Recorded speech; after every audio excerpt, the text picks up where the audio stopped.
விஜயினுடைய செல்வாக்கை பயன்படுத்தலாம் என்கிற ஒரு யுக்தியும் யோசனையும் காங்கிரஸ் கட்சிக்குள் ஏற்பட்டிருப்பதாக சொல்லப்படுகிறது. ஏற்கனவே கர்நாடகாவில் காங்கிரஸ் கட்சியானது ஆட்சியில் இருக்கிறது.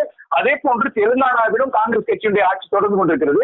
2026 சட்டமன்ற தேர்தலில் காங்கிரஸ் கட்சி சிபிஎம்ஐ வீழ்த்திவிட்டு கேரளாவிலும் ஆட்சி அமைப்பதற்கான ஒரு இடத்தை நோக்கி நகர்ந்திருக்கின்ற கூடிய இந்த காலத்தில் கர்நாடகா, கேரளா, அதே போன்று தெலுங்கானா உள்ளிட்ட இந்த மாநிலங்களில் வலுவான ஒரு இடத்தை நோக்கி காங்கிரஸ் கட்சி நகர்ந்திருக்கிறது.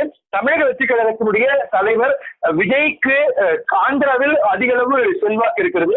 ஏனென்றால் சில திரைப்படங்கள், விஜயனுடைய திரைப்படங்கள் ஆந்திராவில் அதிக வசூலை ஈட்டியதாகவும் சொல்லப்படுகிறது. அந்த அடிப்படையில் பார்க்கின்ற போது ஆந்திரா மற்றும் தமிழ்நாடு, புதுச்சேரி ஆகிய இந்த 3 மாநிலங்களில் மட்டுமே காங்கிரஸ் கட்சி அதிக செல்வாக்கு மிக்க கட்சியாக இல்லாத பொழுது அந்த இடத்தை தமிழக வெற்றி கழகத்தினுடைய தலைவர் விஜயின் மூலமாக எட்டு நிரப்புவதற்கான முயற்சியை காங்கிரஸ் கட்சி கையில் எடுக்கும் என்றுதான் பார்க்க வேண்டியிருக்கிறது.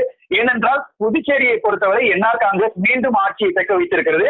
தமிழ்நாட்டில் தாவேகா எழுச்சி பெற்றிருக்கிறது. தமிழ்நாட்டில் தாவேகா காங்கிரஸ் கூட்டணி உருவாகி அந்த அமைச்சரவையில் காங்கிரஸ் கட்சி இடம் பெற்றால் ஏற்கனவே கர்நாடகா, தெலுங்கானா, கேரளாவை தொடர்ந்து தமிழ்நாட்டிலும் ஒரு வலுவான கட்சியாக காங்கிரஸ் கட்சி உருவாகுவதற்கான வாய்ப்பு இருக்கிறது. இந்த கூட்டணி உருவாகின்ற பட்சத்தில் ஒரு பக்கம் இந்த காங்கிரஸ் கட்சியினுடைய எண்ணிக்கையும் வலுவான கட்டமைப்பும் அதிகரிக்கும்.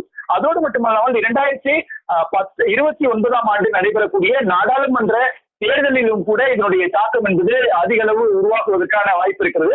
2029 நாடாளுமன்ற தேர்தலில் காங்கிரஸ் கட்சி, தாவேகா என்ற 2 கட்சிகளும் கூட்டணி அமைத்து தேர்தலை சந்தித்தால் அதிலும் அவர்கள் காங்கிரஸ் கட்சியினுடைய செல்வாக்கு உயரும், நாடாளுமன்றத்தினுடைய எண்ணிக்கை உயரும். காங்கிரஸ் கட்சி ஒருவேளை 2029 நாடாளுமன்ற தேர்தலில் வெற்றி பெற்றால் தமிழக வெற்றி கழகத்திற்கு முக்கியமான சில இலாக்காக்கள் கொடுக்கலாம் என்கிற தொலைநோக்கு திட்டத்தோடு கூட அவர்கள் இந்த கூட்டணியை உருவாக்குவதற்கான முயற்சியில் இறங்குவார்கள் என்றுதான் பார்க்க வேண்டியிருக்கிறது.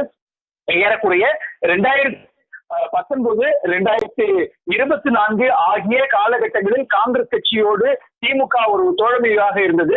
இதற்கு முன்பாக 2004 அதே போன்று அந்த 10 ஆண்டுகள் 2009 ஆகிய இந்த 10 ஆண்டுகளினுடைய காங்கிரஸ் திமுகவுடைய ஒரு பிரம்மாண்டமான இணைவு மூலமாக டெல்லியில் இருக்கக்கூடிய நாடாளுமன்றத்தில் அமைச்சரவையினுடைய பல இலாக்காக்களை திமுக பெற்றதாக கடந்த காலங்களில் வரலாறு இருக்கிறது.